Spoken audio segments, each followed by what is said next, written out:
那覇空港から美ら海水族館までの道案内動画2024年最新版。お元気ですか皆さん。お久しぶりでございます。健太郎です。2年ぶりのこの動画なんですけれども、前回の道案内動画大変好評いただきまして、今回最新版を作ってしまおうということでございます。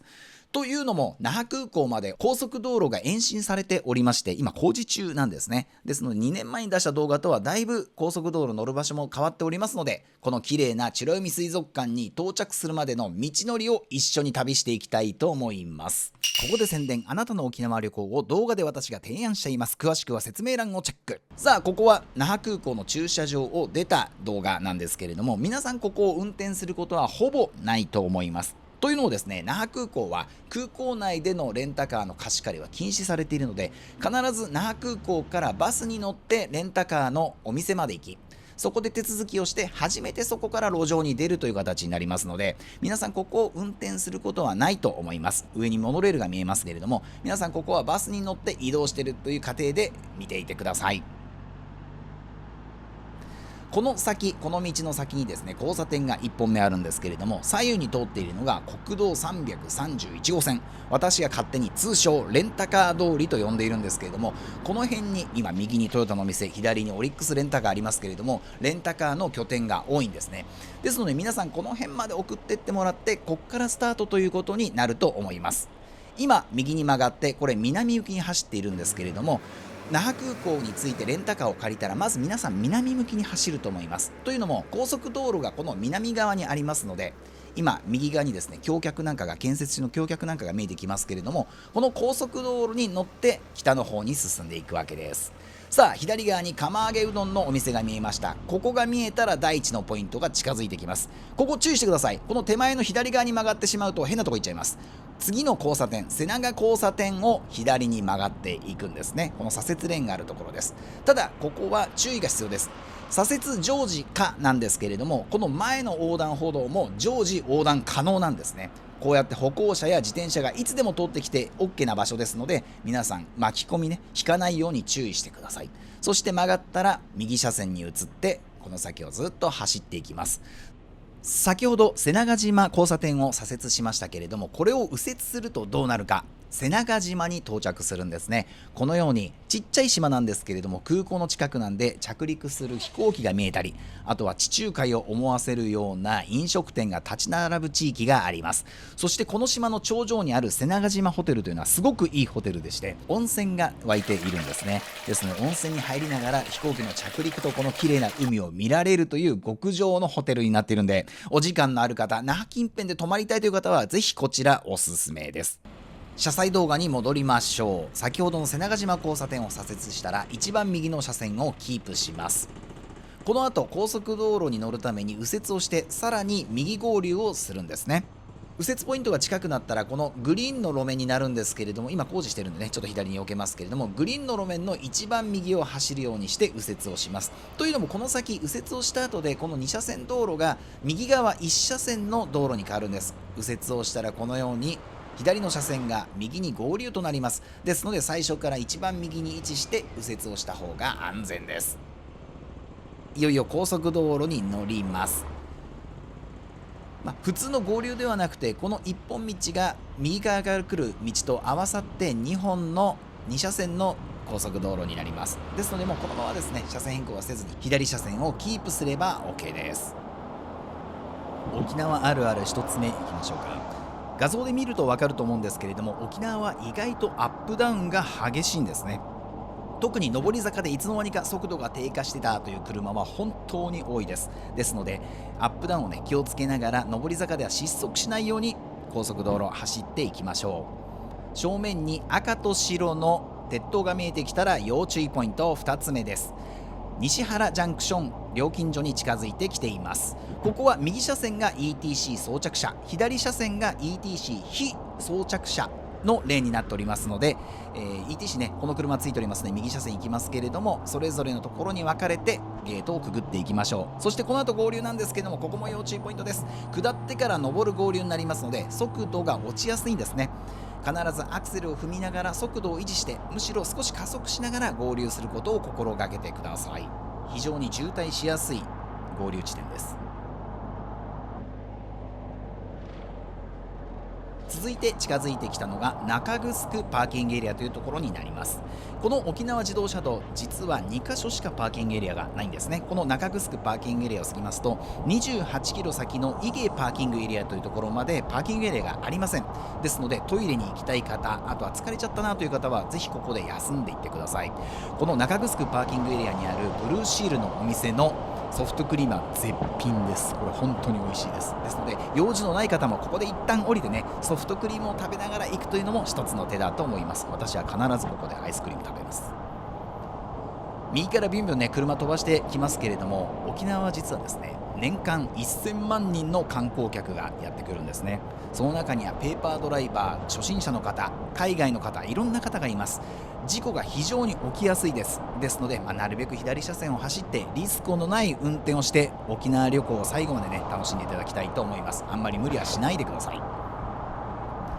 そして近づいてきたのがこちら八鹿インターチェンジというところになります。この八鹿インターチェンジ、ここで降りても実はいいんです。この高速道路ずっと行くと許田という終点まで行くんですけれども、この八鹿で降りたとしても一般道を通って同じところに行き着くんですね。ご覧いただいているようにこの恩納村の本当に綺麗な海を眺めながら下道でゆっくり行くこともできます。高速道路と一般道、八鹿で降りた場合の一般道の時間差は約15分から20分ぐらいです。これ私測ったんですけども、ですのでおすすめは時間がある方は八鹿で降りて恩納村ののんびりとした綺麗な風景を見ながら終点の許田で合流するというルートがおすすめです。私はいつもこの八鹿で降りて恩納村の海を見ながらゆっくり走ります。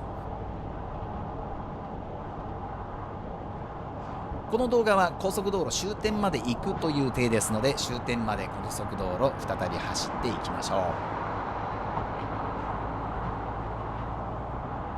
う。沖縄自動車道終点の許田インターチェンジに近づいてまいりました。ここも要注意ポイントなんですけれども、650m 手前の看板付近から車線変更します。 ETC の車は右車線、そして一般車両は左車線を走ります。料金所に近づいてきたら右2車線がETC 専用レーンになりますので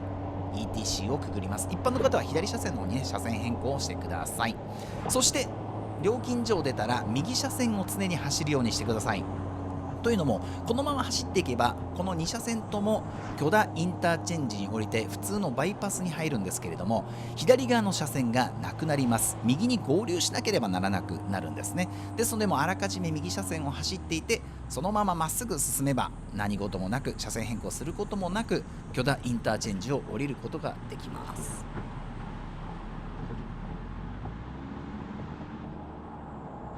はい、見えてきました。この辺からも正面に見えるのが本部というところでして、美ら海水族館がある半島、この左側のずっと先の方までぐーっと回り込んでいくんですけれども、綺麗な海がこの辺見えます。左車線に移っていきましょう。というのもこの左側の半島の方にね、左側にぐるーっと回って進んでいくので常に左車線で OK です。今左前に見えるのは名護の市街地ですね。この辺にジャングリアができるということになります。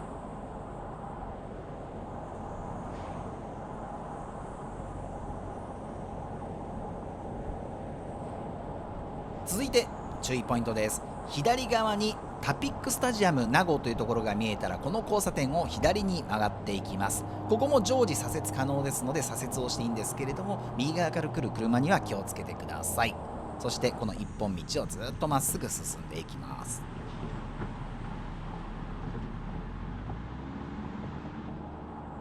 その先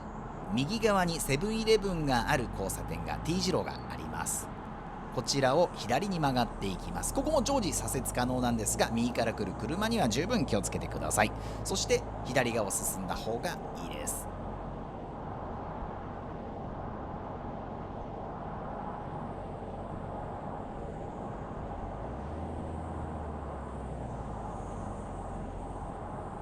この左側のオレンジ色の三角屋根が見えたら要注意。はい、先ほどの三角屋根のカーブを曲がってその先の大きなカーブを曲がったら、多分この辺トラックが多くなるんでね分かると思うんですけれども、このカーブを曲がったら左側にトラックがぎっちり並んでいます。ここ左車線がいつも渋滞で塞がれているので先ほどの三角屋根を見たらもう右車線に移っといてもいいかもしれないです。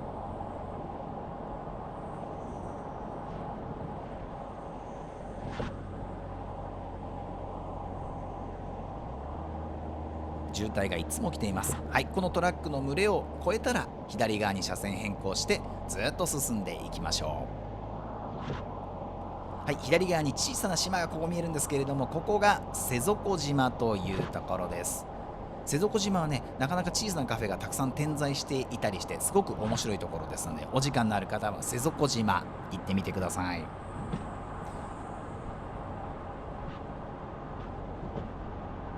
あとはずっとまっすぐ進んでいきます。2車線道路になりますが、左車線を走っていった方がいいです。はい、そしてずっと行ったら左側にファミリーマートが見えます。この交差点を左に曲がります。このファミリーマートが美ら海水族館に着くまでの進行方向最後のコンビニになりますので、美ら海水族館の割引券なんかを買ってね、ここで準備しておくといいです。さあ、このファミリーマートを曲がったら美ら海水族館はもうすぐです。この右側に見えるショッピングモール、スタバがあるんですけども、ここ綺麗らしいんでね、ちょっと行ったことがないんですけども、このショッピングモールに寄るのも面白いかもしれないです。この坂をずっと上がっていくと美ら海水族館の敷地に入っていきます。このカーブを曲がるとすぐですね。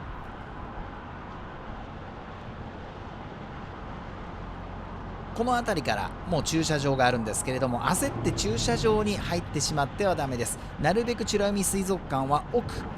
奥の駐車場を利用するといいです。というのも、奥に行けば行くほど入り口に近づく、そして屋根付きの駐車場になるんですね。それ以外は野ざらしですので、車内めちゃめちゃ暑くなります。ですので、なるべく奥まで行って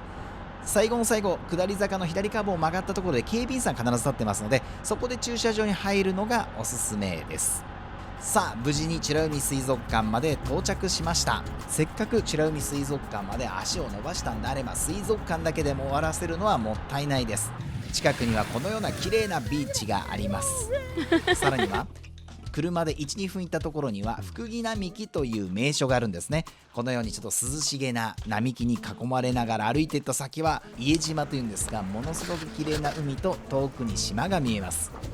この福木並木もぜひ足を伸ばしてみてください。さらに足を伸ばすといえば、車で 2,30 分行ったところには氷島があります。これ氷大橋というんですけれども、本当に人生で一番青いんじゃないかというぐらいのエメラルドグリーンのエメラルドブルーですかの海を渡ることができます。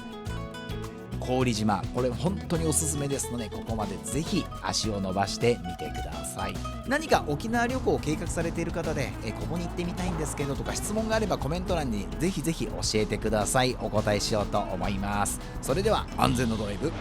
てらっしゃい。